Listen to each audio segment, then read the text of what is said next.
What is happening, guys? Welcome to Comic Book Weekly. I'm Mike Spider Slayer from Comic Book Corner 2.0, and by my side, I have Cat Comic Uno. Hello, guys. And I know last week we said that Brant was going to be here, which we We totally lied. forgot. We Yeah. forgot. Yes, we did forget that it is his anniversary today. So, yeah, he's not going to be here. So, Next uh, week, hopefully. yeah, But next week, yeah, he's going to be here. So, we'll see what happens with that. But we are here. We're going to bring you a great show. We have people going, are we live yet? Yes, we are live. We have Steve that's on that says hello. Tevia is obviously saying what he has to say already. Willie, like I said, Get the Key Comic is on. The Chosen One is on. We will get to our topic in a little bit, once we get maybe to a threshold of people. We just want to get people on the show. We're going to kick off everything with the comics first. Empire Comics is on. He says, when I saw this, I said to myself, I can't wait to see Mike's reaction. And we will talk about that, because when I found out this situation, I'm like, no way. It was I know. definitely a shocker. And I didn't expect it. Well, let's say we will talk about it more, but just yeah. to give, there's already 31 people watching because we know this is huge news. But just to give a little bit of a background on what we're talking about later in the show, we are going to talk about comics first. Is that the big thing that the person who's dying has been revealed in Spider-Man, and it actually was leaked by someone. So Marvel wasn't going to release this. Like, it does seem like they were going to wait until the actual issue came out, but because it was leaked and it was trending all over Twitter, like that's how I found out, because I saw Spider-Man trending and I was like, why? And it was like Amazing Spider-Man. I was like, oh, maybe it has to do with the movie or something. And I saw what it is, and we will definitely have a spoiler warning. We're actually already at 40 people, which is crazy. But yeah, I was shocked. So I told Mike, and I didn't want to spoil it for him. So I was like, hey, Mike, this is the news. Don't look at it, unless you want to. It's not official yet. So we might not even talk about it tonight, but just let you know this happened, and it is weird. And I remember I was texting my friends. I was like, oh my God, this is happening. I can't believe that's what it was. And yeah, so we're definitely, the suspense is killing me. We're gonna build that suspense. Let's at least talk about Spider-Man. I think we could talk about that issue, because let's talk about this issue of Spider-Man, because we thought the big thing was gonna happen here, and Yeah. it's not I think related. if we get up to 50 viewers quick, maybe we'll dive into the actual topic. But just real quick though, Kat, when you told me that news, I was freaking shocked that it was You looked spoiled. at it right away? Oh no, I didn't look Okay. at it until you said it was official, Okay. and how you said, now that it's official, maybe now we can talk about it. And when Marvel officially announced it because of the spoiler and it was leaked, I'm like, okay, because it's going to be everywhere now that they officially released it, right? So I was just like, but I was pissed that it was leaked, because honestly, when I saw who it was, I was like, oh, damn. I'm like, I was really shocked. So I didn't see that coming, to tell you the truth. But yeah. I don't know if it was the right decision. You know what? We're at 45. Let's just talk about it. We're beating around the bush. Let's just freaking talk about it. So, spoiler alert, guys. Spoiler alert. If you do not want to know what happens in the Amazing Spider-Man, can we maybe not talk about Amazing Spider-Man issue 26? We have to. I'm sorry. If we will let everyone know when we get back to it, but we have to talk about this issue. I know it sucks that we have to, but the one thing though is it's not spoiling the actual overall story. And I told you that, Mike. Remember I said, I'm not that pissed, because I'm actually more interested to see why this happens. Yeah, it's not overall spoiling the story. You just know who's going to wind up dying. So let's just say it. It's spoilers. We give enough warning. Right. So the person is freaking Kamala Khan. Oh my God, we're at 60. Thank you guys. My reaction to this is this might be one of the stupidest things that Marvel's ever done in a really long time. Miss Marvel's hardly been in this comic. I guess that's the reason why she's been in it. But B, this is like one of your only like people of color that you get to see constantly in comics. She has a freaking movie coming out. She just had a TV show. I think the only thing I could think of is like they really ran out of ideas for Miss Marvel, so they're like, let's kill her off so there's something to do with her, because obviously her solo series have been struggling since They're Willow like, Wilson. let's kill her off because we don't know what to do, and then we'll bring her back once right before the movie comes out. But the movie comes out in like 2 months. It comes out so soon. Like it comes out this year. November. Yeah, November. It comes out soon. I think the only thing that could really redeem this moment is like G Willow Wilson coming back, which I don't think is going to happen. It's going to be she's working at DC now, but that's the only thing I could see be like, oh, okay, that's why she died. Like this seems so cheap. It just, I'm like in shock. I can't believe they did this. And again, I want to read the book. Maybe it'll be moving, but after everything we've read before, and we'll talk about the Amazing Spider-Man issue 25, I just think this is horrible. Infamous Manhattan says, do you not remember the Clone Saga, Sins Past or Marvel? Never read Marvel. Sins Past, yeah. Sins Past is worse. But Clone Saga, no. I think Clone Saga was better than this. I think at least you got something out of it, you know? I just don't understand why they're doing this.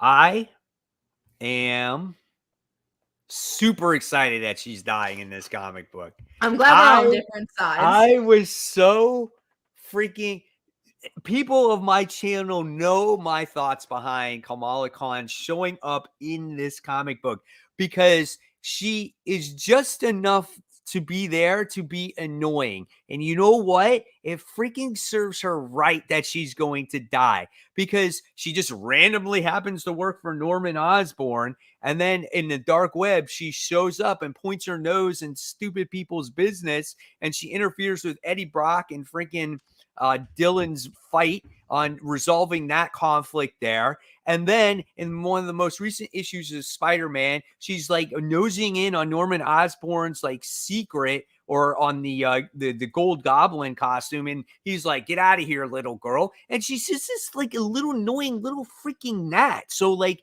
just get rid of her. And you know, when I saw that she was gonna die, I was like, "What?" I'm like, "Is it true that my prayers have been answered for her to get eliminated?"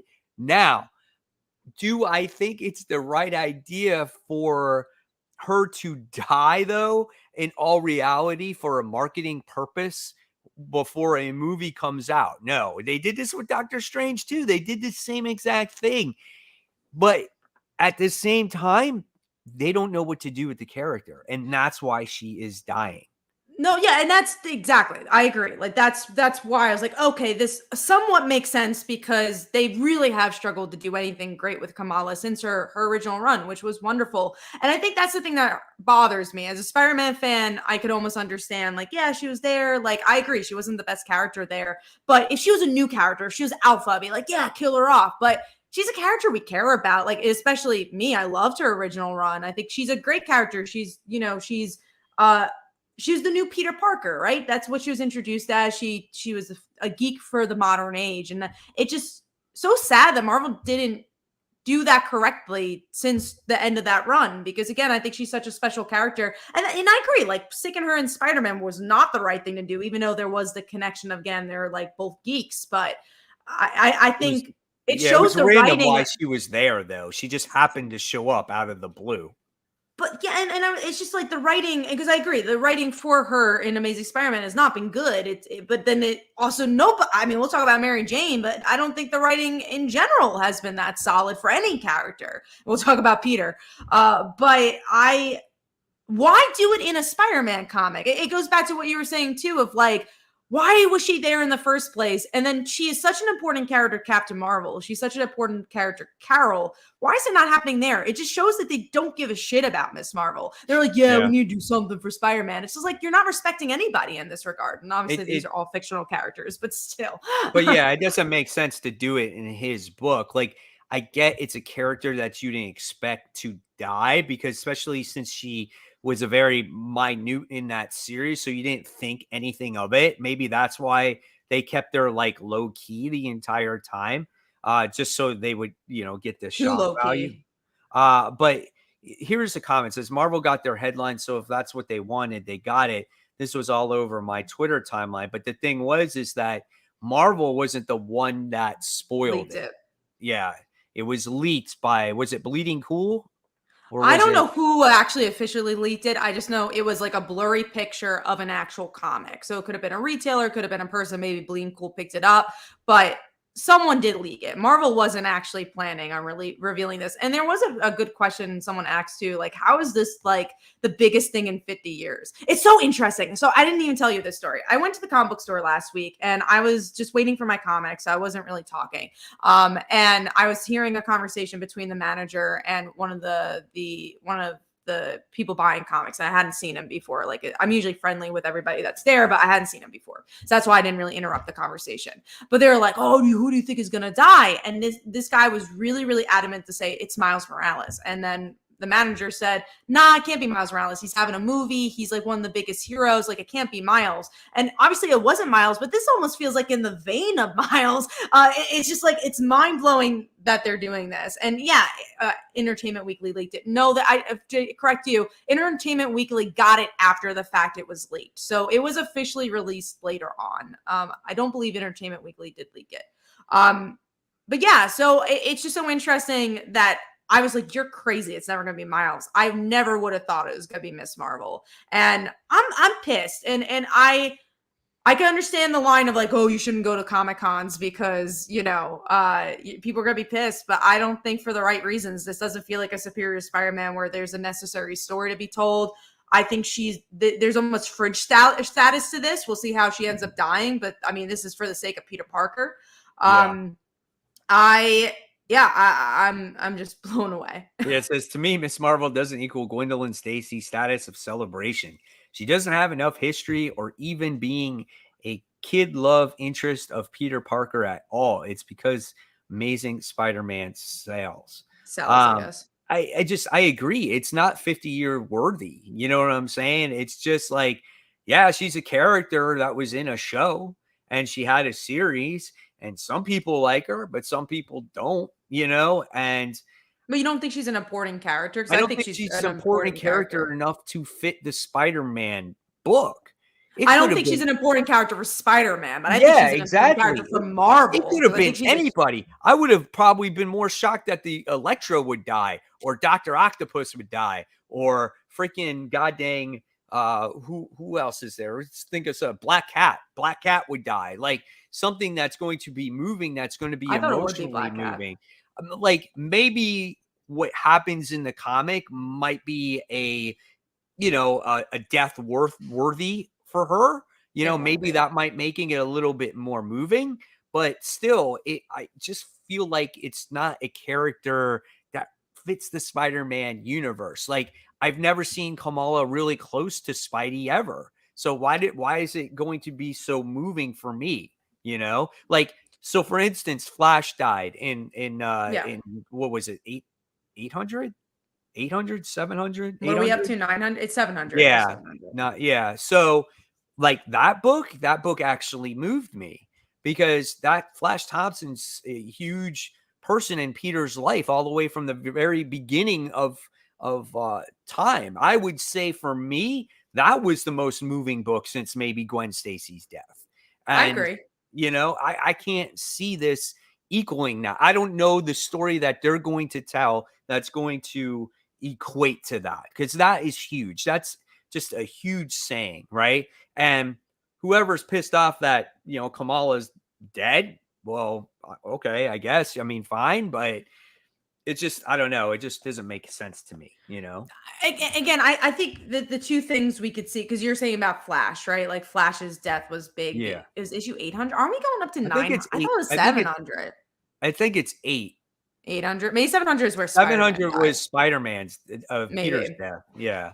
Dan Slott wrote all those, so it was definitely still the Dan Slott era. But I don't like I was saying, I don't think it's not a big death for Spider-Man, right? Like it's not a big death for this, but I think she's a really big character. Like I do like besides Miles, who's a character who actually stuck, who's a character where new readers actually started to read Marvel because of these stories. I think she's a huge character. I think she's an important character. I just think this is a weird book to do it. And that's where I think the lines don't connect as much for me, because it's just like this is not the biggest Amazing Spider-Man issue, because it's not, you can't compare it to Gwen Stacy's death because that has nothing to do with Gwen Stacy's death. Like they're just don't correlate. They're so different. I really wish this had, but then the reason this happens in an Amazing Spider-Man book is because it's the flagship book. This is Marvel's flagship book, so they're like, we got to make this big thing happen in Spider-Man. But it just feels like the buildup wasn't there, and I'd rather just have a one shot. Why not just have a one shot of what they're planning on doing, the Fallen Hero?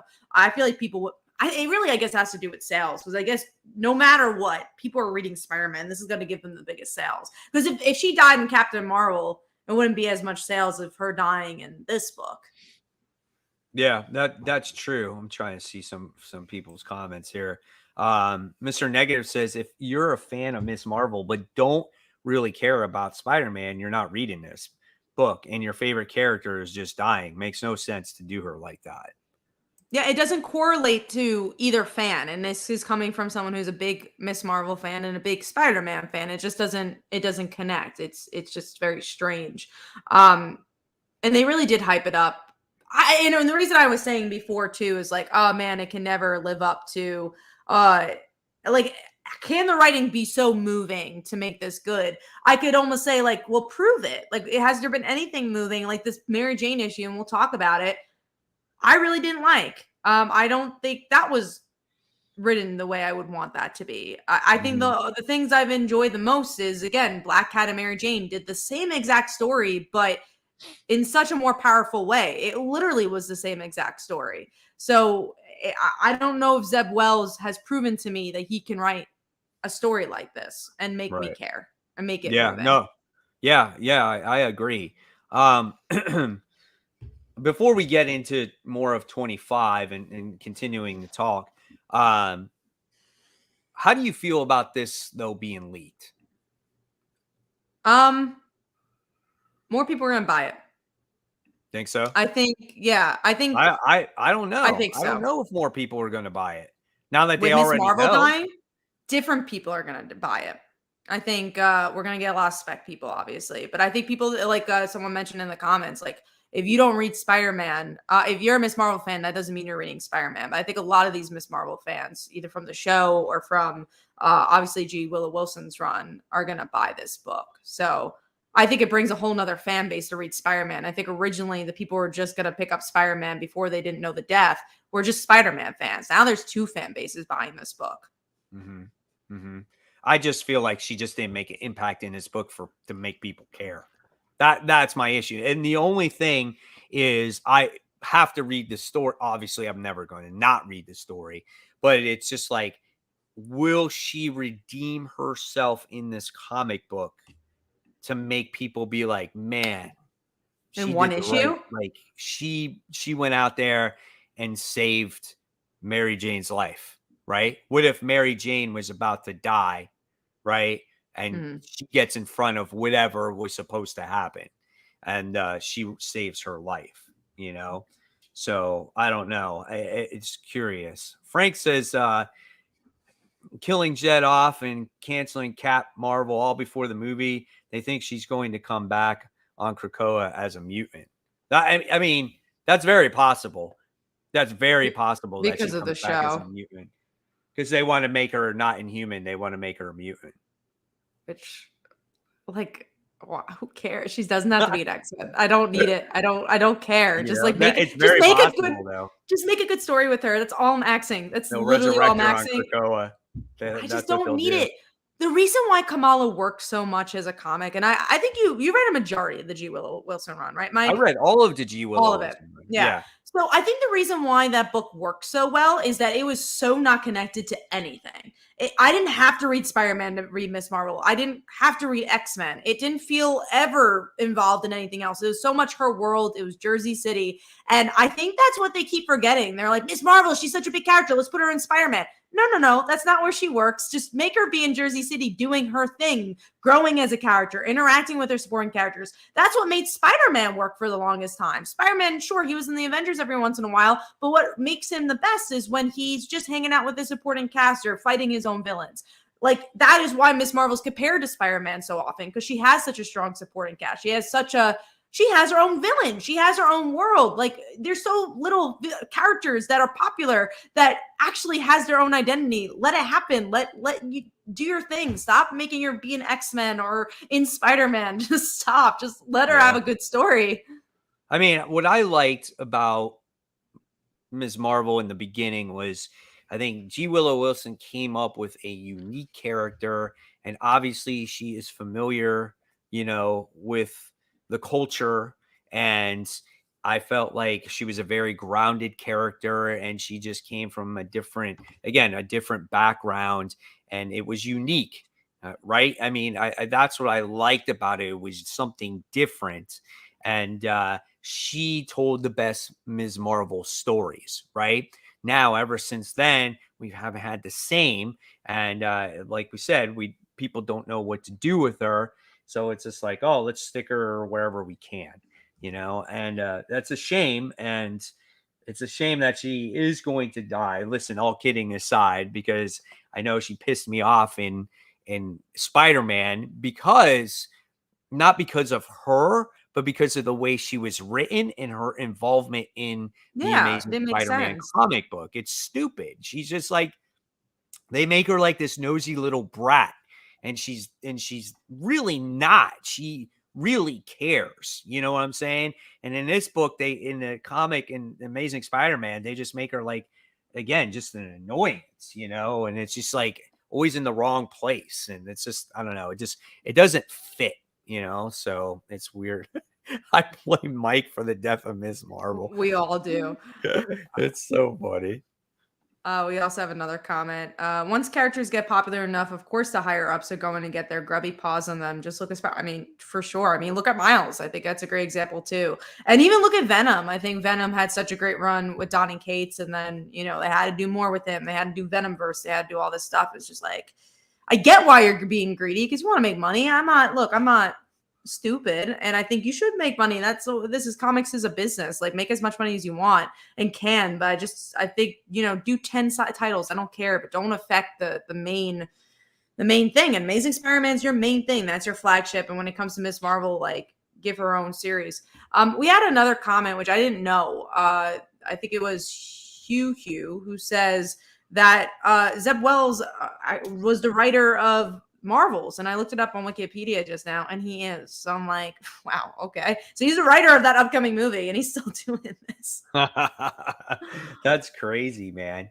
But going back to like being spoiled, right? Mm-hmm. It just this. I think I mentioned this last week about just being spoiled in comics these days, where nothing can be a surprise. Like, listen, I get we're in the age of the internet, and when things are, once they're released, I don't have an issue with it because it's out there already, right? Same with the article, and that's why we decided to do this topic, because it's officially released, so it's all game at this point, and obviously you guys care about it. That's why we did this topic.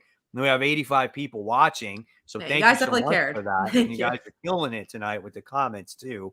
But on the flip side of it, right, it's like we could have had this conversation next week, and instead we're having it a week early, and it takes away, when we spoil things like this, it takes away that punch that comic could have. Because what's so great about comics, right?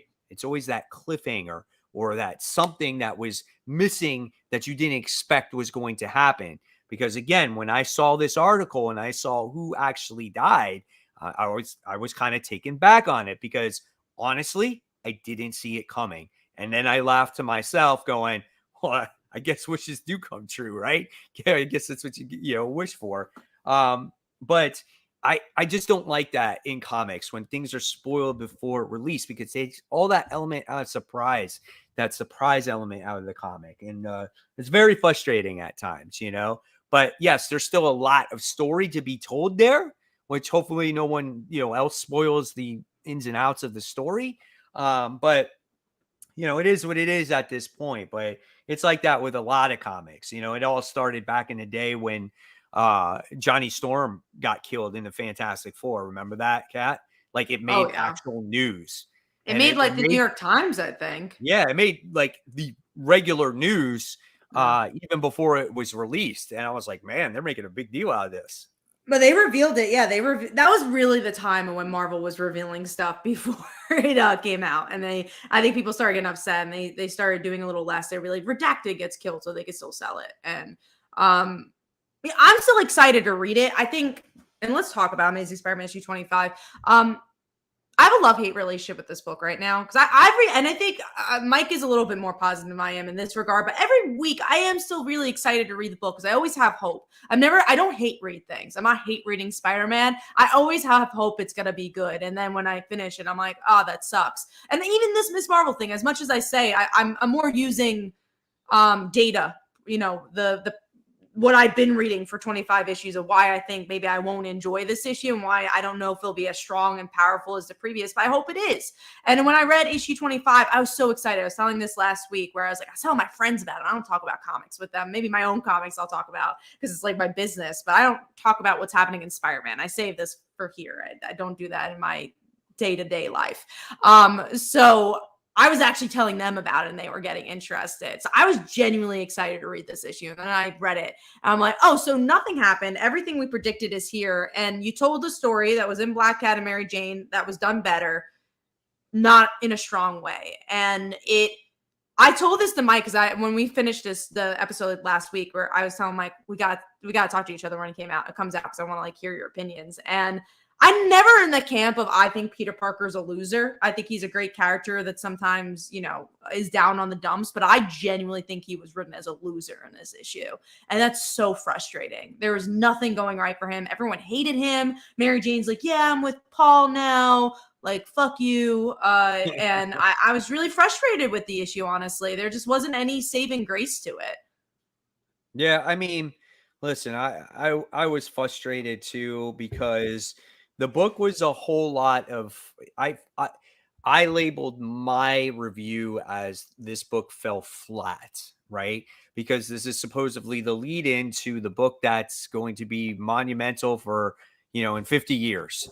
And we do get, the answers of how Mary Jane got with Paul and where the kids came from. But it really was a whole bunch of nothing. It was like, hey, here's a panel of me hanging out with Paul. Here's a panel with me, making my little thing for my superpowers. Oh, here's how we came across the kids. And it was just like very repetitive and nothing that really added to the story where you care. It shows Mary Jane crying every once in a while, but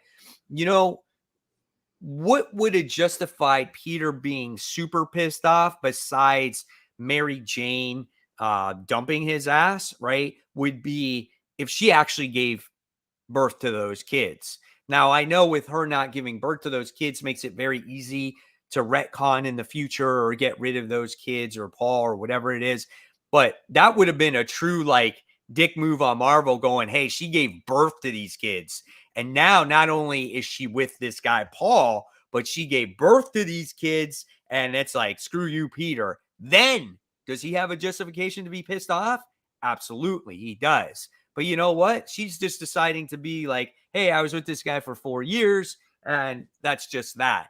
And, instead of maybe embracing his friendship with the Fantastic Four, one of the Avengers, or Captain America, he just goes out and fights them. I understand he's upset, but he could have just been like, hey, I need some friends right now, instead of shoving them away.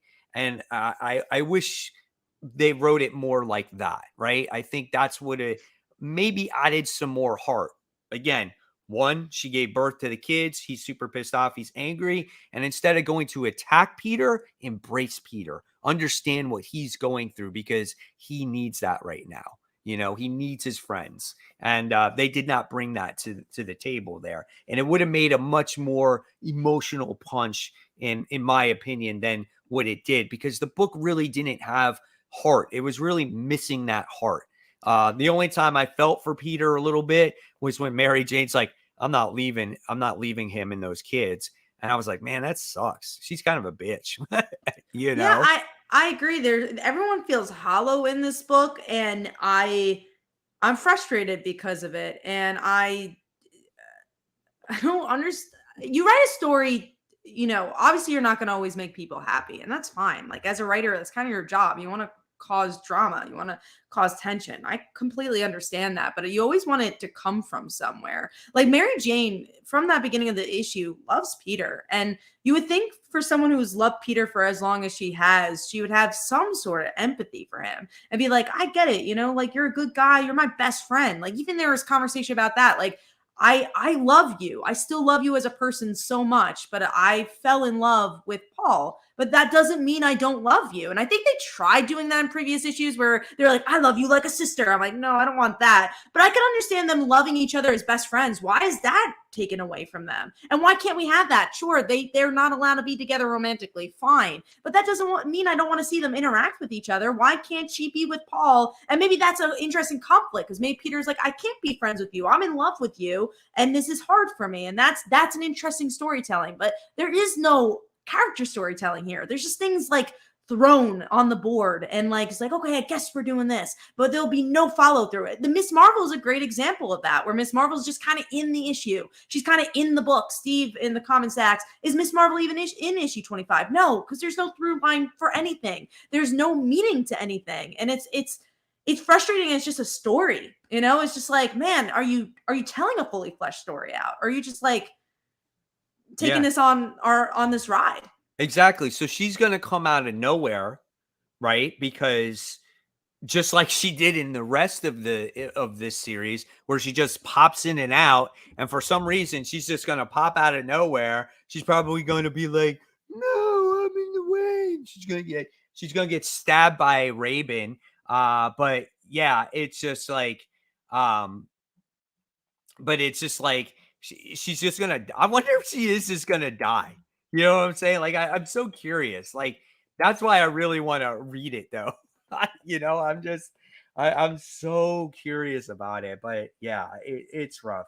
I don't know, man. Yeah, 25 was definitely missing that heart, and I feel like that's what Spider-Man has been missing for quite some time now.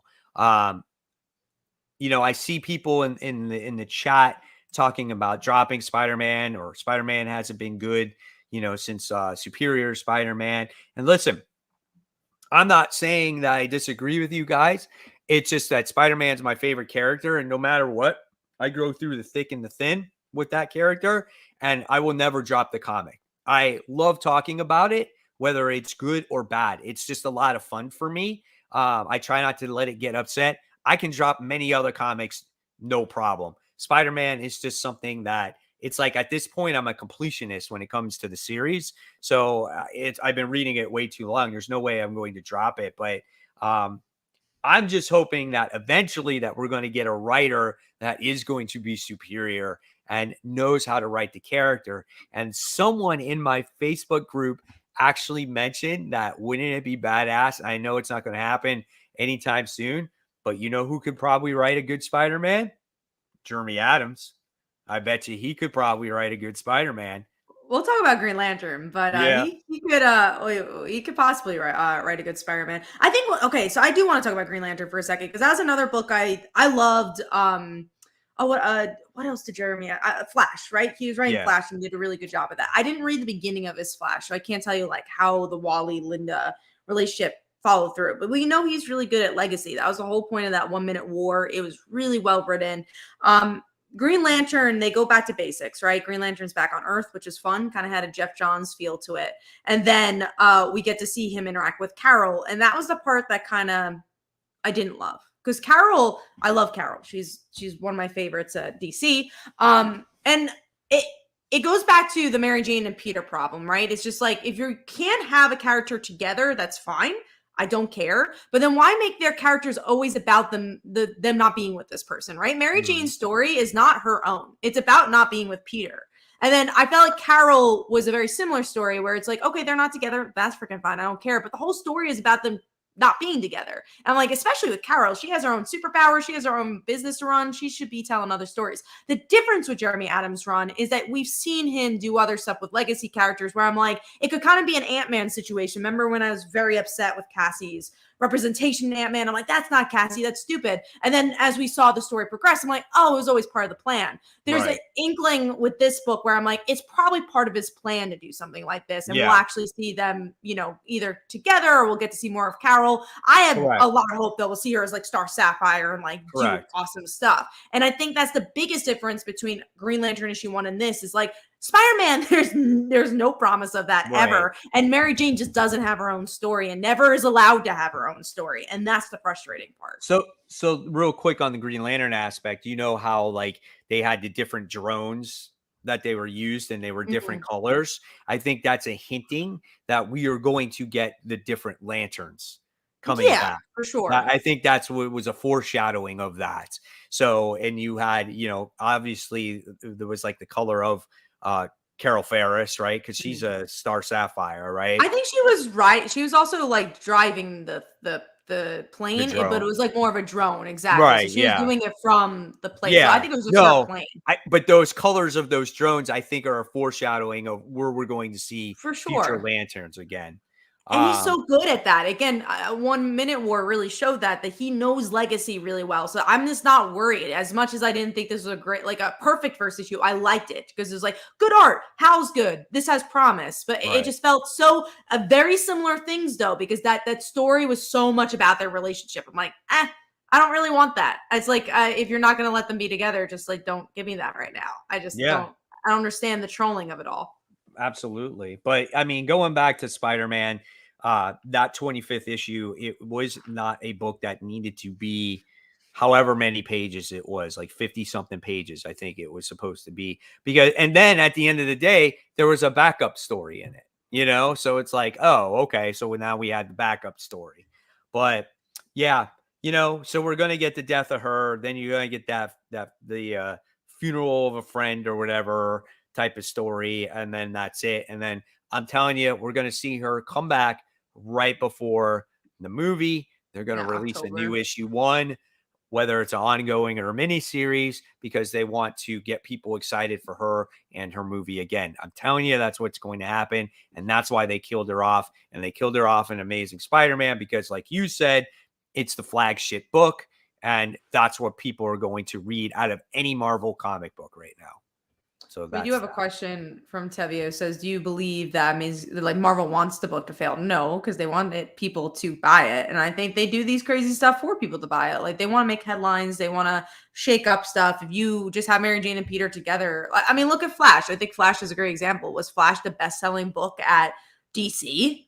No, but book I think is going to sell pretty well, that Wonder Woman book. That, I mean, we'll talk about that news in a bit, but the Wonder Woman having a daughter, that's something new that made headlines. Like if 2 characters being together happily, it's good storytelling, but it's not going to sell books. Right. Here we got Cosmic Toby says, Spider-Man number 25 gave us perhaps the comic book cover of the year with Dark Avengers Mickey Mouse. Yes. I legitimately, as the Spider-Man fan I bought every single cover of that comic book. So I do have that Mickey one also. But yeah, so that's funny. Guys, real quick before we continue on with the show, if you want to just take a second there, hit that subscribe button, whether it's on my channel, Comic Book Corner 2.0, Comic Book Weekly, that would be great. And then also just give this a like, guys, so we can spread it to everybody out there. Definitely there's a lot of people that are not going to watch this live stream right now. They'll wait till tomorrow. But this was a pretty good conversation. But real quick in the comments below, or guys in the chat, just let us know, now that you know this news, are you going to still buy that comic book? Are you still going to buy issue 26? Let us know with a yes or a no. And I am so curious to hear what you guys think. But I don't know, Kat. So, I mean, obviously, you're much more vested in the story now that she's going to die. No, I think I'm similarly invested just because I love Spider-Man. So, like, if I didn't love Spider-Man and I only liked Miss Marvel, I think it would be different, but I was already pretty invested in the story. So here we go. There's a lot of no's. Yeah. Tabby, we Spider-Man know 20, you're buying. We know you're reading 2099. Spider-Man. Yeah, says no. Ultimate Power 1, no. Rob 1979 says yes. Mr. Loki, no. I've reached my patience. Yeah, but you'll still read it. You always read it. He says no, but he'll find a way to read it somewhere else. Right? This is a good comment. Highlight Oh, go ahead. Collins. Yeah, highlight Collins. I just hate getting these spoiled. Ruins the entire fun of rushing to the store after work to grab a new issue after dodging spoilers. That's at what all we just costs. talked Won't be about. buying. Yeah, and Colin, look, I agree. That's why we had a really, and obviously, like, you guys wanted us to talk about it. We had a really hard time making sure we wanted to do this topic or not, because it was spoiled, and the only reason we did this was because Marvel ended up releasing it, or else we wouldn't have talked about it. Because it is frustrating when you get spoiled, and that's why we're the whole time in the beginning we're like, oh, spoilers. Like, we want you to make sure you know there's gonna be spoilers. But I will say, if you have a social media account, it's kind of hard not to find out the spoiler. Her name was trending on Twitter, so I'm sure by tomorrow I would have figured it out anywhere, because it's probably going to be everywhere. You know what I'm saying? So, yeah, there's that. I mean, it's tough, man. I think the issue here is that Miss Marvel hasn't been a supporting character in the series, only getting a few panels within the last year or so. I'd half her own story than just as a fridge plot device. Yeah. And I guess that is a question. How do you feel like Marvel's treating their female heroes now with a death like this? Do you feel like this just kind of they don't learn their lesson in that regard? Do you feel like that this really takes them back? Do you think their female representation is not good because they do something like this? Again, we'll have to see what the death is. Maybe it'll be super heroic and it won't matter. Yeah. But I'm hoping that it's super heroic, because her involvement in the series hasn't been heroic. She hasn't made a meaningful impact. She's been a nuisance. And again, that's a shame, because if she was involved in this story more than she has been, and then it would make that much more impactful to the reader. But for the reader, with her being in the story, people don't care, right? So I don't know, man. I think there's going to be like a 50-50 camp on this whole thing. Yeah. I'm really excited for the issue to come out, because I really want to like just already talk about what's going to happen in it. Like, I think it's always so hard when you get these news pieces, because you only get half the story, and we all react to the headline. We're just reacting to the news of it, but we're not actually reacting to the story. And as a storyteller, I wouldn't want someone to find out, let's say, like, whatever plot point happens. Again, Miss Marvel dies, and that's all they know about it. That's not storytelling. Storytelling builds up to a moment. Like, you don't want to watch Game of Thrones and just watch the last episode. Like, you want to watch all of it. You want to see how you got there. So it's a shame that storytelling's not put first in that regard. Right. Rob's 1979 says, by the way, love your countdowns every week, Mike. Yeah, I appreciate that. Thank you, Rob. Means a lot. Let's see, Frank. Why couldn't they kill off Paul? I don't think that would sell books. And the kids. Oh, that'd be gruesome. Gives a shit about Paul, man. Gee whiz. Her solo book doesn't sell, just like Captain Marvel, so they have no idea what to do with her. Does Captain Marvel not sell, though? Because, I mean, that was up to 50 issues. That book had to sell. I don't think it really does, though. I don't think people are glamoring to go after, Captain Marvel. I think maybe they sat there and said, Kelly Thompson, you've done some good things. We'll keep your story going. It's very possible. Really think? I don't think Marvel would keep a book just because it's Kelly Thompson. I really think it must. I don't think it sold well, like a great well, where it's like, oh my god, top 10 on that were. You know what I'm saying? We don't know. Yeah. We don't know. No. Oh, it did sell. Kelly Thompson willingly decided to stop. I think a lot of times we go into thought processes of like, I know I wouldn't buy this, so no one's buying this, but we forget what type of audiences are out there. Just like, okay, if I want to buy Runaways, I love Runaways. I know there's so many people that love Runaways, but that doesn't mean that book's selling. It didn't. It was always on the bubble of being canceled, because I always said I think it would be a better graphic novel, and it was targeting an audience that it shouldn't have targeted. But like, just because we don't like a thing or we're not reading it, I think a lot of our perspective is it's not selling, and then you look at the numbers and another group of people are reading it. Yeah. People that aren't our age are reading it, or people that aren't, our background are reading it. So it is hard to, and now we don't even have the numbers. We can't even tell you. Besides the Kindle numbers, like you could tell like what books are selling well through Kindle. That's all we really got to know what's actually doing well these days. It's like me. I read Savage Dragon, but pretty much the entire world doesn't read Savage Dragon. So exactly, but I enjoy it. But yeah, you don't know who reads what. It is crazy how long. I think that's the longest Captain Marvel run though for quite a while, right? That 50 issues. I don't know how long the Kelly Sue Teutonic's book ran for, but I'm guessing that was and it's probably 30 something issues, that one. But that was probably the longest since Kelly Thompson. And look, people liked it. There's a big fan base for Captain Marvel. So I'm sure if it was doing really badly, I really don't think they would have went to 50 issues, but I just don't think it was a top 10 book either. I don't think it was I don't going up against Spider-Man, but I think it was probably mid-tier. It's probably like in the middle. I think it was probably selling better than Miss Marvel. All right. Well, yeah. So there's all that Spider-Man talk. So let's go on to what was going to be our original piece of today's show. And that is Wonder Woman. Wonder Woman has a daughter? Like, where did this come from?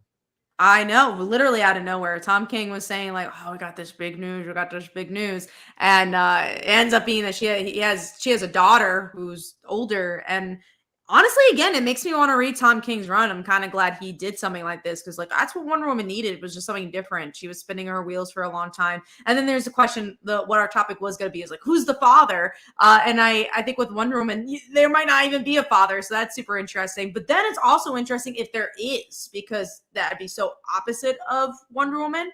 Wonder Woman, was born out of clay. So I think it'd be really cool if we have a character who's like Steve's the dad. A human is the dad. I would think that would be a really cool dynamic. Bruce Wayne.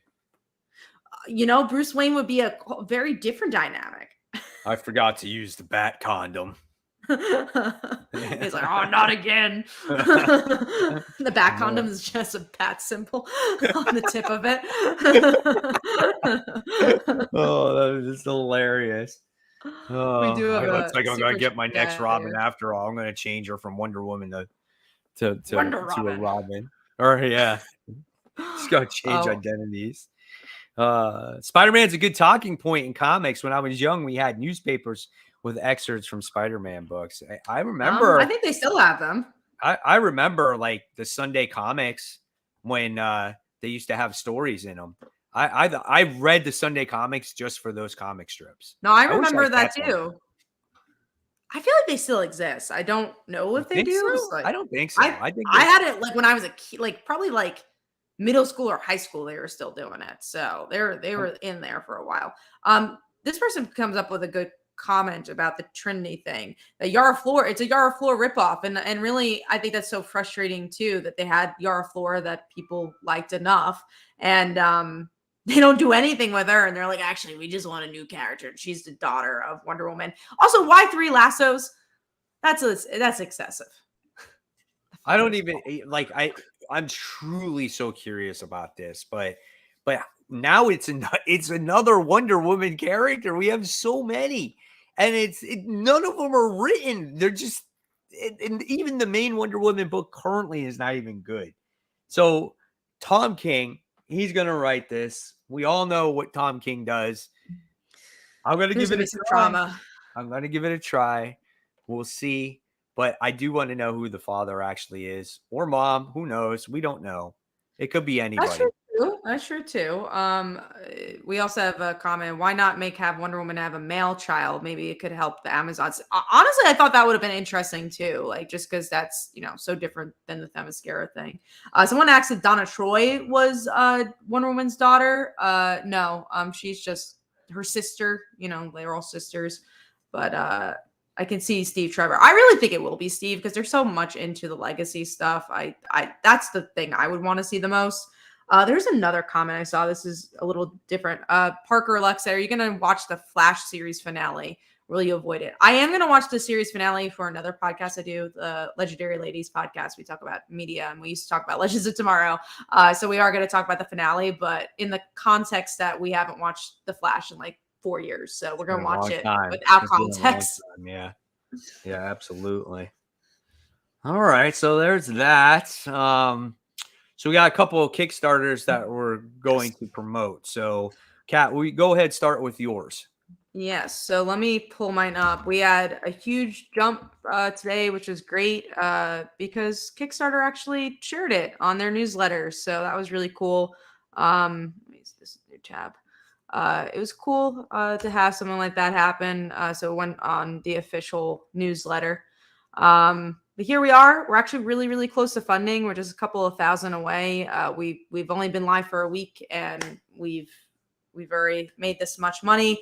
But the book, it's Rainbow Canvas. If you like Webtoon, it is collecting Webtoon stories, and we're getting original narratives here. So it's a cross between traditional comics and web comics and bleeding them together. And that's what we like to do at Lifeline Comics, is that every different type of audience to try to find their new favorite type of comic.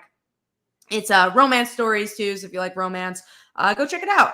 We're super proud of it, and hopefully we will fund soon. I should actually continue to screen share because we have another story here. This is actually from Frank, who is in the comments below. I'm going to try showing the video. So let me see if I can do that. Let's see. So this is an audio book, and Frank's a really great supporter of independent comics in general. So you definitely want to support him. So I'm going to take my earphones out and see if that will play. Hold on. Okay. We're going to play the trailer. Yeah, we're gonna show the first minute of this. So tell me if you could hear it. Yeah. Hear it? All right. Yeah. Immerse yourself in the wildly successful Destiny Aurora universe by award-winning sci-fi and fantasy writer Frank Zenka. This audiobook marks the newest addition to the franchise, performed expertly by amazing voice talents, making each character sound fresh and unique. Follow the thrilling adventures of the starship Destiny Aurora and its crew. While being charged to protect his senatorial wife, Lieutenant Jace Carver witnessed her gruesome murder. He then dedicated his life to hunting the assassin. Upon finding him, the battle takes a brutal turn. The revelation behind the assassination will change Jace's life forever. Can you guess the twist? Now, exclusively on Kickstarter. So there you go. Definitely go check that one out. I'm going to share the links for both of them in the comments below. Kickstarter is a great place to also read comics. So let me go ahead and share that. And good luck continuing your Kickstarter, Kat, and good luck to Frank as well. His just launched a couple days ago, and he's doing quite well in it already as well. So, yeah, again, support those Kickstarters, guys. Independent creators, man, we gotta support them. Yeah, 100% agree. This has been a different type of outline for the show because we had such a great topic. But what are we talking about next? Are we doing our top 5? We're gonna dive into the comics now. We wanted to talk heavily about Spider-Man. We knew you guys would want to talk about that. There's a lot of times where we discuss topics and they last no more than 5 minutes, but we felt that this was a good one, and the other news pieces aren't really worthy, and they would tie up the show. So we're going to dive into the comics. So, we did talk about Amazing Spider-Man issue 25. That book is what it is. Too much of nothing. The one thing I wanted to ask you, what did you think about the art though, Kat? It was the artist that did Erratic. So I liked it. Did you like it? Yeah, and I liked Erratic's art. That's the one thing I did like about it. But the thing was it too different from John Romita Jr.'s artwork when they switched over? I'm so used to that in Amazing Spider-Man now that they have 10 different artists in the book that I was just like, cool, we got some really good art. Right. No, yeah, exactly. I was just so used to it. And I think there are so many other glaring issues with that issue that I was like, yeah, the art's not one of them. If it was a really well done story and I was engrossed in the book and I was like, oh, that changed, then it would be different. But there was never a time I was really engrossed that. So when the art changed, I'm like, okay, I guess that's happening. It's fine. Okay. Got you. All right. So we talked about that. So, and then we briefly talked about Green Lantern issue 1. When it came to Green Lantern issue 1, I really enjoyed the issue. I didn't have an issue with Carol Ferris and Hal Jordan. To me, it led to believe that something is going to go on. She was trying to be like, Hal's here, forget it. I'm not going to try to deal with it. She was like, it was like she was nervously trying to ignore him, but she really can't. It's like he's going to be in her life no matter what, but I love the story. I love the artwork. I love the tone of the book. The only thing I didn't like was the backup story, because I was like, why do we need this backup story? I just wish I would have had a longer first issue of that main story. I agree. I think I actually skimmed through the backup story because I was like, oh, I'm not very interested in this. And maybe they'll end up combining and I'll regret skimming through it. But I was like, oh no, I'm here for Hal. I'm good. So Frank's on. He says, thanks, guys. I appreciate it. I'm thinking of dropping Nightwing and picking up Titans instead. It might be a good idea, Frank. I did pick up. I actually went to the comic book store today. Oh, damn. I was in the area because I was running errands. So I did pick up my DC stuff. And just for you people in the chat, letting you guys know, I'm having it's like a 2-day comic book haul. So that's what the video is going to be about tomorrow when it goes live. But yeah, I picked up Titans also. And who knows, it could be better than Nightwing. So we'll see what happens with We Nightwing. can only hope. I'm interested. I'm getting both because, Nightwing, I haven't been loving, but I still want to see where it goes. And it's just one of those books that I'll keep in my haul, but it's not one of my favorite books. But I hope Titans is better, and I will be picking that up. Colin Law asks, are you snagging World's Finest tomorrow? Of course. I'm so excited for issue 15 tomorrow. I haven't been liking this arc as much as the previous one, but still World's Finest, and it's still fine. So I flipped through World's Finest, and the artwork is amazing in this issue. It's so good. And just something happens in it that kind of makes my jaw drop. So I was like, oh man. Now I will also tell you that The Brave and the Bold comes out tomorrow. I'm again that. And so listen, I didn't know. I totally forgot it was coming out. And I did a quick mention of it on my most anticipated video last week. Mm-hmm. And I didn't realize it's an anthology book. Yeah, I did realize that. And I looked at it today and I was like, shit. And I'm like, it's an $8 book. And I found out that it's basically replacing Urban Legends. Mm-hmm. So I don't think I'm going to I already know that I probably won't continue it after this issue because I'm not paying $8 for an anthology book. No, unless it's Stephanie Brown is in it or like a character like I need to read. I'm not. What's such a shame, and this kind of goes to a different story. Like there's characters I need to read and I love, but they're only in those freaking digital books from Marvel. And they look like good stories. Like there's a love story right now with Gwenpool and Julie Powers in it, and she's like a main character is written by Jeremy Whitley. I was like, I would love this, but I don't have Marvel Unlimited and I do not want to read it on my phone. It's just like, so I was talking about this with my business partner. Cause again, we read, we do stuff through Webtoon and we do stuff for Kickstarter. It's just so interesting. Like the habits you have where it's like, I have to read a book that is coming out in the store on Wednesdays, even though I sell books on Kickstarter and I sell Webtoon books and I like reading those books. But like, if I'm going on a Wednesday, I don't want to go to the Marvel Unlimited app. Like we're so drawn to our ways sometimes, even though these are Spider-Girl had a story there. I'm like, well, I don't have the app, so I guess I'm not reading it. And I'm just like, it's such a shame I can't read some of my favorite characters. It's just in places that I don't read comics. Exactly. All right, so now we're going to talk about our number 5. I'm going to go right to the fridge there and get a bottle of water. So go ahead and talk about your number 5, Kat. Yes, mine. Well, also let's read some comments here. Read Titans issue 1 today and felt like I was reading Nightwing again. So there you go. That's I'm not surprised by that one. One of the 3 stories in Batman and Brave and the Bold is drawn in an anime style. That's pretty cool. All right, so let's go into my number 5, which actually is Silk, I believe. Silk issue 1. When this started, I was like, I don't know about this. She's this weird detective. I'm not sure. But then when we actually saw it connected to the previous series, I'm like, oh, that's interesting. Cool. I'm glad that they actually have a continuous story. And I was just pleasantly surprised by it in that regard. I'm not saying it blew my mind, but I was like, oh, this kind of has a little bit of promise. I agree. At first, I'm like, what is this? Is this an Elseworld tale? I'm like, this is going to piss me off. And then it got to that end where someone was doing the experiment, and the experiment was the therapist from the last story. My only thing is hopefully they get new readers to understand who this therapist was, or you know what I'm saying?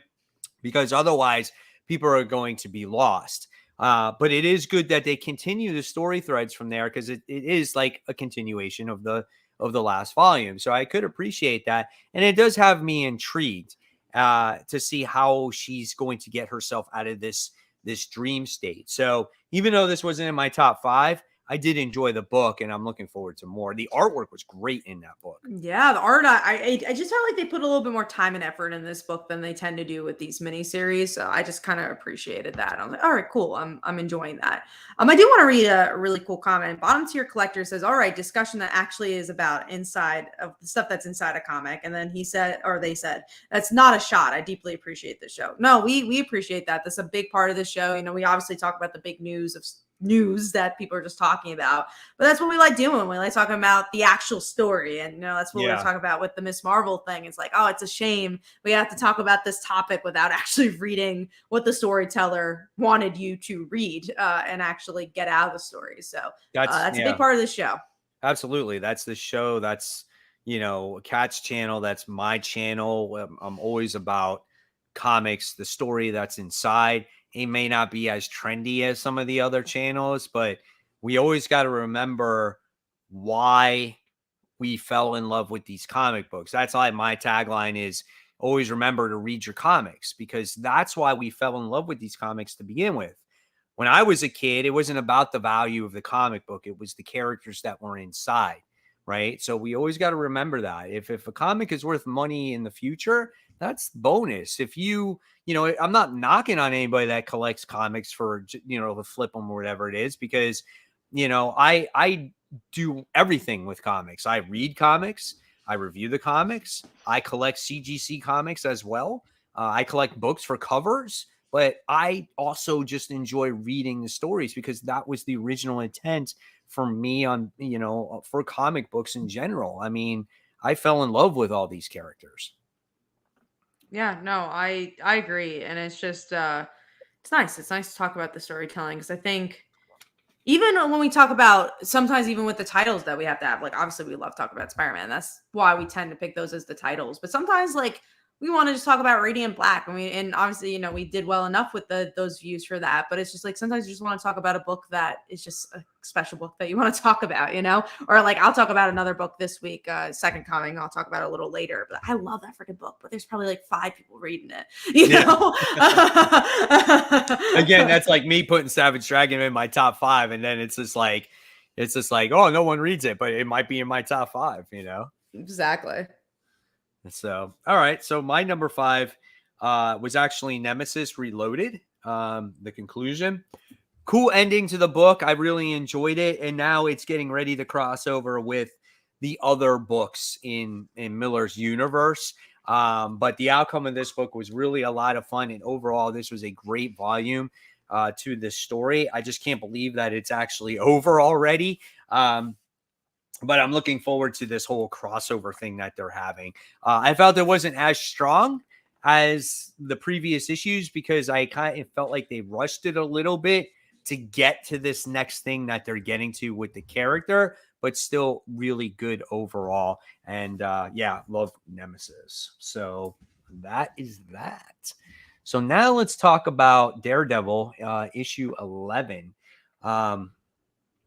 This book was kind of intense, man. I love Daredevil playing as him going to be the servant of the Stroms. And what does he do to himself? He like freaking scoops out his eyeballs, thinking that this is, he's going to be their servants and everything. And then he basically forces their hand to let go all of like the prisoners that they kept, and Elektra and everything else. Like, it was a pretty intense issue, and seeing North was the one that tried to get, Daredevil out of bed to get him out of his depression. Like, I felt there were some good, solid character moments in this particular issue. I like the middle a lot. I really enjoyed the eye thing. I thought that was really interesting. The beginning and end, I still think there's parts of this that is just super freaking slow. And it's just still doesn't feel as good as it used to be. But that middle part, I think was really fascinating. Right. Yeah. It was pretty good. I enjoyed that part. All right. So now we're talking about Saga issue 64. Kat, I'm just not into this book the way I used to be. It's not understandable. the same. It's not the same for me. You know, I liked little Squire in the comic. It just Squire he was seemed really like interesting. it's like he's finding his voice, and it's kind of violent. And he had a good time killing that lion cat, and I don't know, he could be making a turn for the worse. That's what I found the most interesting in the comic. And then we get to see Alana have another job, which, man, she's been through jobs and all kinds of things like 1,000 times over. I just didn't see anything new and refreshing or really intriguing in this comic besides that one little part for me. This one was a little slower. I still enjoyed it. I love the art for this book, but there was maybe a little bit too many arcs. I like the Alana and I liked Squire's stuff because Alana at least is like, okay, she has to make the decision. The ending was interesting to me where they're like, okay, she has to have another job, but her kids have to work now too. Yeah. So that was interesting to me. Squire obviously like turning evil-ish is like it's gonna affect the series a lot. But then all the other characters, I tend to like forget who they are. So I'm like, who's that girl again? I don't remember. So I'm like, it's been so long. But I love this book. But it is a saga. There's a lot of it's almost I feel like Walking Dead-ish in that regard, where it's just like there's just 20 issues of kind of meandering a little bit, and then you get to that 21st issue and Marco dies or whatever. I do think it's still I mean, for a book that's on issue 64, I still think it does better than a lot of other books to actually progress some character work. I agree. I just feel like ever since this second half of the story has been coming out, it's not as it doesn't have that shock, not necessarily like shock value, right? It doesn't have the cliffhangers. It had this weight behind it where it was just like, oh man, like it really meant something, right? Where here it just seems like it continues and it's there, but it's nothing really to get you excited for the next issue, right? I mean, when originally it's just like you had the Will and you had Lion Cat and you got introduced to those characters and something happened to each and every single one of them. And in this one, nothing's really happening. It's just, I get the story, the overall story here, trying to resurrect Marco, which is interesting. Like these kids are going on this mission, but that's really interesting to me. It is, but I just like, how long is it going to take? Right. And so I don't know. I mean, I think they've gone through a lot in that regard where it hasn't taken that long. There's only 2 issues where they even found out that they could revive Marco. And then Alana's like, nah, you shouldn't. And now they're like, okay, let's try to do it anyways. I think it moves quicker than other comics move. Yeah. But I think Saga has always moved so fast. So you're like, it's not moving as much as old Saga. Right. So I guess time will tell. We'll see what happens with it. So what was your number 4 then? Mine was, I think it might have been Saga. No, it was Green Lantern issue 1. Gotcha. I don't even remember what my number 4 was. Oh, mine was, I don't know if you read this, Something Epic. No, I didn't read that one. A very interesting story about a boy who has this crazy, like legitimate imagination. He's very smart, but in his brain, in his imagination, like he visualizes things in his mind, but he actually physically sees them and they're all around him. And no one else can see it, but he can see it. And he can have these conversations with these characters and everybody else. And he's raised by this single mom. And you find out something tragic is happening to this mother. And it looks like might be on his own with his own mind and these imaginary characters. We don't know where it's currently going to go. It was really just a buildup. But what the writer did was try to get the reader to understand what the human mind can do as a child compared to as an adult, how everything is enhanced. It was very interesting. I felt maybe at times it could have been a little bogged down by that, but all they wanted to do was to get you understand how the human mind actually works and how something like this could like actually happen. But it was a very interesting book, and seeing the imagination behind this was really, really good too. So I liked it, and it definitely got me hooked for the second issue here. We do have a question from Mr. Negative. Do y'all read Grant Morrison's run on Green Lantern? I think I read one issue. 3 It issues, wasn't done. my thing. Yeah. Boring as hell. Just absolutely boring. Way out there. Weird. Nothing that I have read in recent times with Green Lantern. So I read my first introduction to Hal Jordan Green Lantern, honestly, was Jeff Johns. the Blackest Night. Oh, Blackest. Well, yes, Blackest. Jeff Johns. Yeah. So, and then while I was reading Blackest Night, I went back and I started collecting Volume 3 Green Lantern, which was Kyle Rayner's run. And so I read all of that, and I really enjoyed that.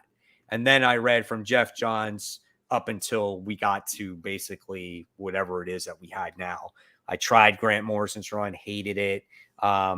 Robert Vendetti's run was pretty good. It wasn't the best for me, but I did enjoy it. But yeah, Grant Morrison was just not there for me. So I've been missing Green Lantern for quite a while. Yeah, no, this current run feels a little bit more to what old Green Lantern was. The only thing I've liked from Grant Morrison's like, I think All-Star Superman. That's it. All right. So we talked about number 4. We talked about Silk. Okay. So let's talk about your number 3. Mine was Saga. We already talked about it. All right. My number 3 was Phantom Road, which is actually the book that we were next going to talk about. This is such a phenomenal book. I don't even know why I like it so much. So this third issue really unpacked a lot, right? It was very kind of secretive in the beginning, but now we get the introduction to the detective who's doing the detective work on the person that got murdered. And then we find out that she's connected to everything, that she's been in this, like, I keep saying the upside down world because that's what I can compare it to. But it's like she was with like her dad or something in this world, and then she gets abducted at the end of the issue. So, I mean, that was very interesting. But the detective work in this book was very well done. What did you think? Yeah, no, I think this book moves so well. We obviously, like you said, we kind of stay away from the two main characters and we go to the detective character, and they unravel information in such a unique way where it doesn't feel like they're kind of like exploding information at you, but it never feels like there's not enough information being given. It's just like the right amount. Everything kind of feels like a blank slate, which is cool. So yeah, I'm so pleasantly surprised by this book because there's nothing I could pinpoint of like, I love this. It's just like this eerie feeling that I honestly enjoy reading. Really good. I did not think it would get better. Like I loved it before, but it even got better this time. So I like when, the books actually get better as they go along instead of declining. Right. So if you like horror, I think you're going to enjoy this because yeah. I think what I like about it is that it doesn't feel like a comic book. It really does feel like a movie more than anything. Exactly. Absolutely. It was just a refreshing read because I think what I just got done reading was like I read a superhero book and it just didn't do anything for me. And then when I read this, I was just like blown away by it. And I just love when a book can do that. All right. So let's go and talk about our number 2 book. What was your number 2? Mine was Phantom Road. We already talked about it. So mine was actually Noctera, issue 14. So this book was really good also. And again, you want to talk about, you can tell when you got a good reader or a good writer, right? Like Scott Snyder writes this book and it's just like, it's so good, man. We got our heroes that go to this place where all this light is and they enter this formula and it's like, dude, it's a big fail. It doesn't work. And it's just like how the darkness is going to overtake the light. And you find out who these people are that are protecting this EOS world and whatnot. And it was just a great story in general. I love the characters in this book. We get a backstory of Emery, who is Val's brother. Brother, And yeah, I remember yeah, him. and we find out his real mom. We find out who she is. And there's this great story about, how it's scared to go on a journey because you don't know it's the unknown. And then you finally get your answers, and then you're finally, happy.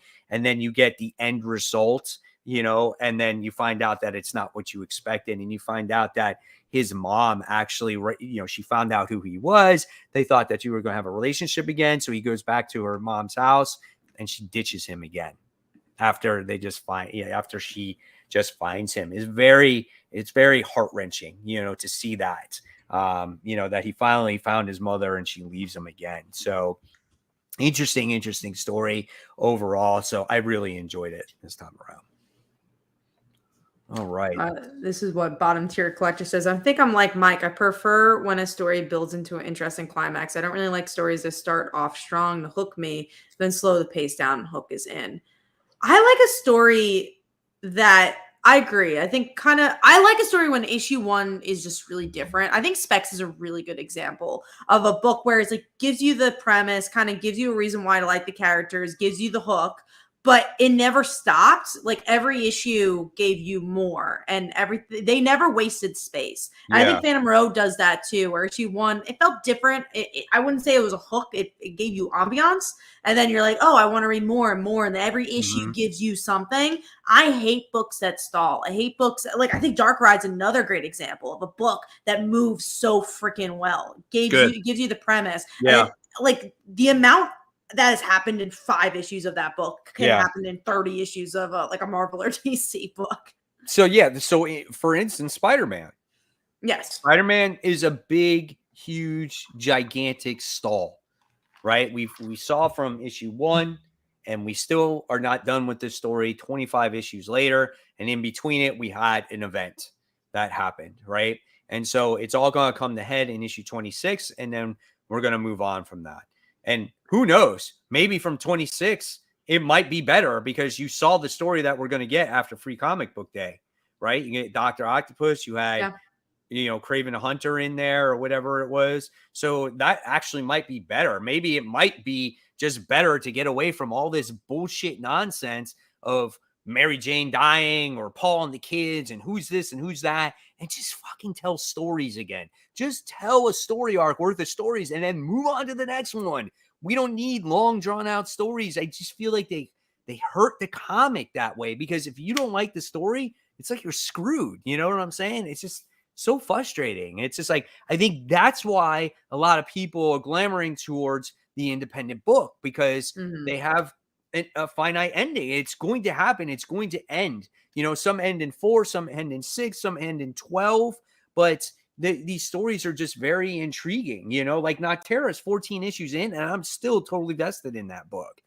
Yeah, and you don't even know how long it'll go, because there's some books that do go a little longer, and you're like, oh, I'm still here for it. It still moves very well. And honestly, I think Saga is kind of that book. I think Saga still interests me. There's like 67 issues in, and I'm still intrigued by where it's going. And if you look at issue 1 to 62, a lot has changed. I think Invincible did that too.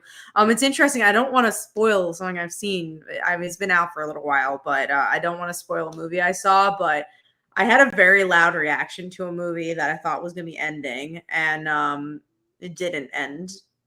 And I literally in the theater when it's over, I said, why can't you end something? And I said it so loudly that people definitely heard me, but I was just so frustrated. I'm like, can you please just end something? It's just like, because we live in this like superhero world, we live in Marvel and DC where everything always continues, which is fine. That's what we're here for. We love serialized storytelling, but there is times where I want like a Venom arc. I want an Immortal Hulk arc, which one thing we didn't talk about, maybe we could at least talk about this news piece, was Immortal Thor, where I'm even frustrated with that, where it's like Donny Cates, obviously we know didn't end up finishing his run for Thor, but I'm like, so now you're just going to have Al Ewing do the same thing he did with Hulk. The reason why I liked Immortal Hulk, because it was different. It had a beginning, middle, and end. And yeah, you closed the toy box, they did something else with Hulk. That's fine. But at least Punisher is a great example of that too, where it's like, I'm getting a middle, beginning, end with a serialized character that maybe they'll do something with in the future. But Immortal Thor, I'm like, you're just doing this, capitalizing on the popularity of Immortal Hulk. Does a Thor have,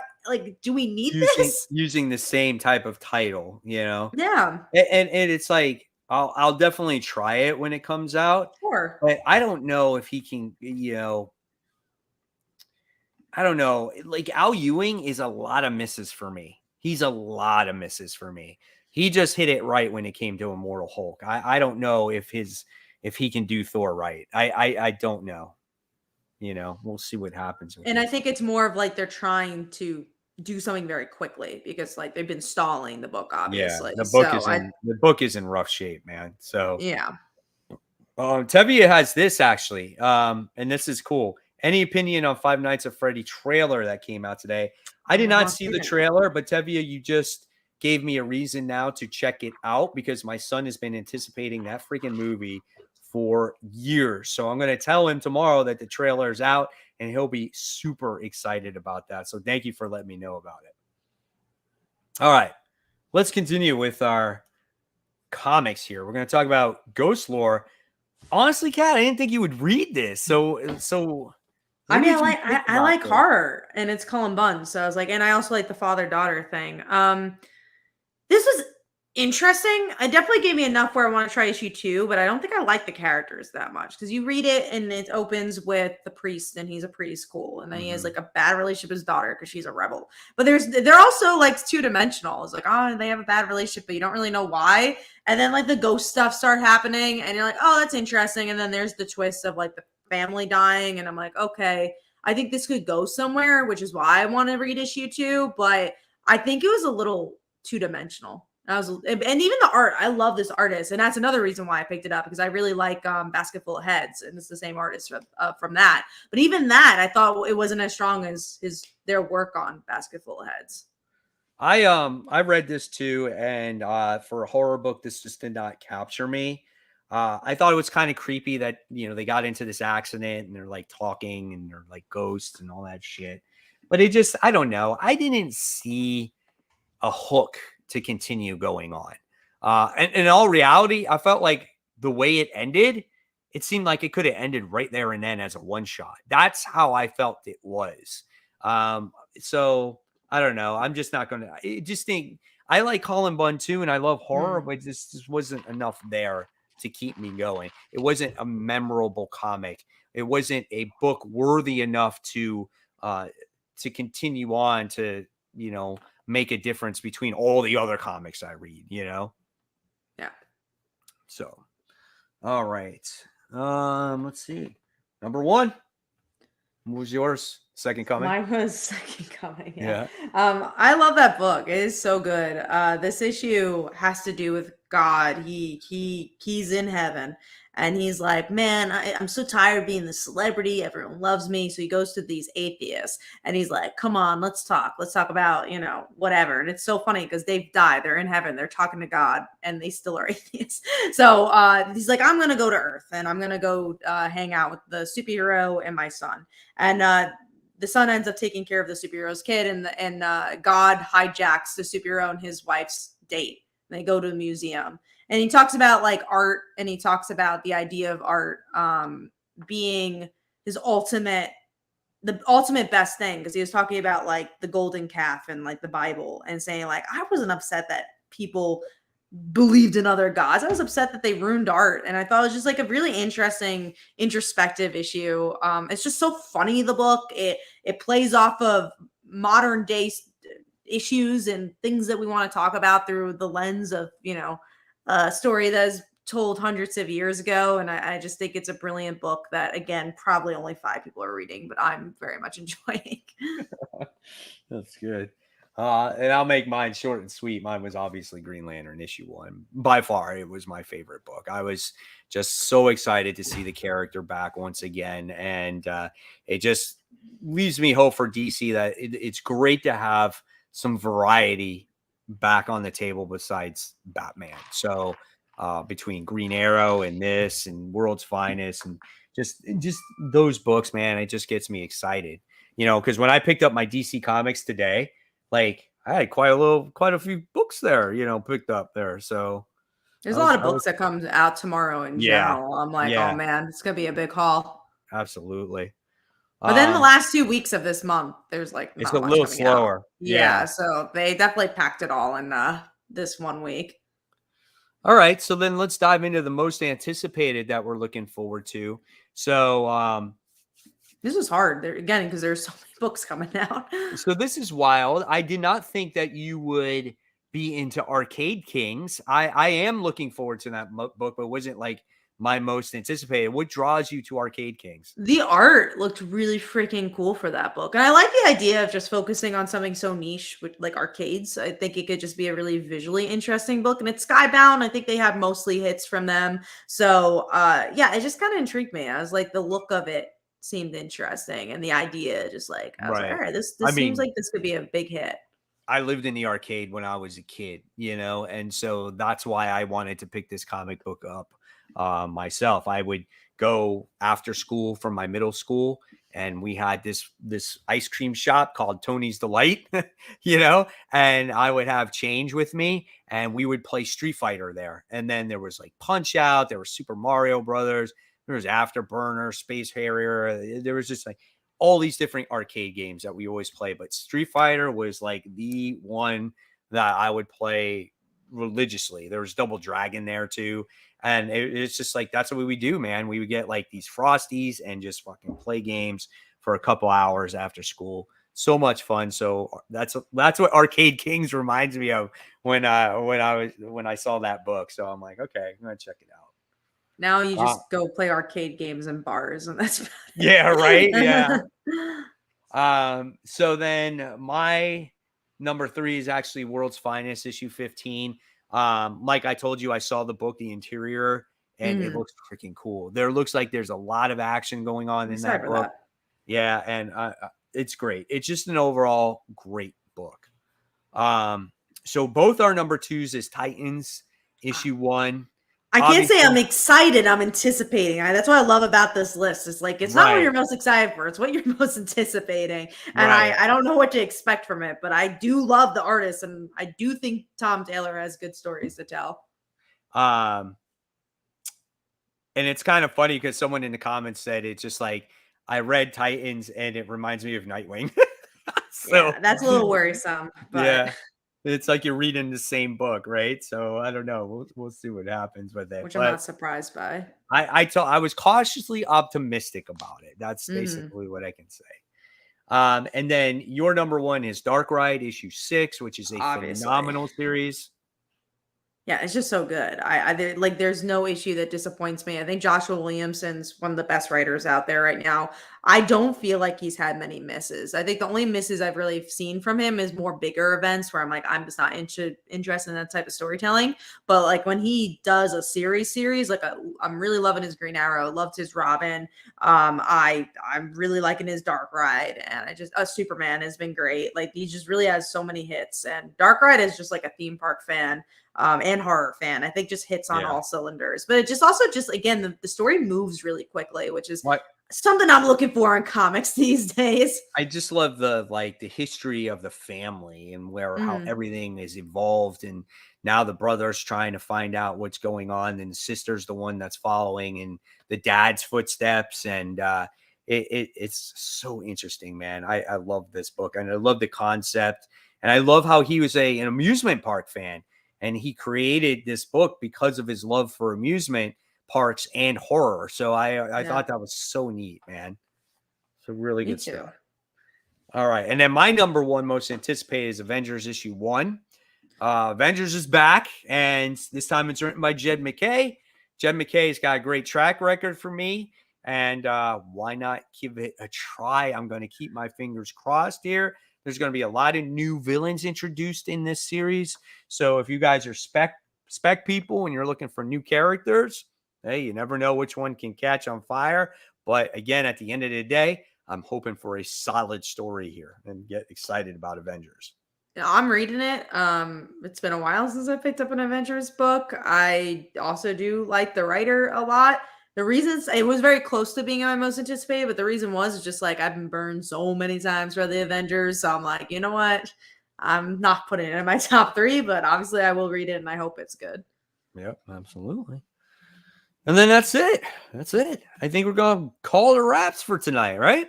We are. We made perfect timing. And again, we'll talk about the other news next week, but we just wanted to talk about that. And we appreciate everyone who showed up. We got up to 90 viewers. We're at 52 now. We really appreciate it. We do the show every Tuesday. So if you guys if you enjoyed our comic talk, you enjoyed the stuff we had to talk about, show up, show us some love.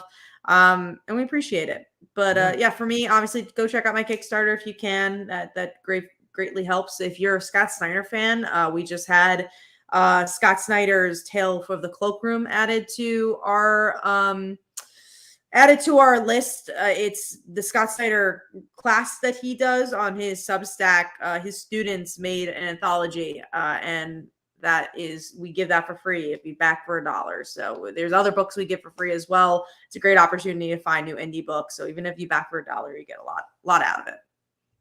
Awesome. And like we said earlier, back Frank's Destiny Aurora Kickstarter, guys. Great sci-fi series. And of course, you guys can stay tuned for my haul tomorrow. It's the 2-day haul. And of course, guys, thank you so much for watching. And this is the time where I'm going to say it. Let's make sure we subscribe to both Comic Book Corner 2.0 and Comic Book Weekly. Don't forget to hit the bell for notifications. Thumbs up and follow us on social media. Twitter, Instagram, of course, YouTube, MySpace, wherever you want to freaking go on social media. You can search for it. We might not be everywhere, but we're in some places. Thumbs up. So, guys, thank you so much. Have a wonderful new comic book day. Hopefully, you find everything that you're looking for. And hopefully, all 3 of us will be on next week. So, guys, take care. We'll see you real soon.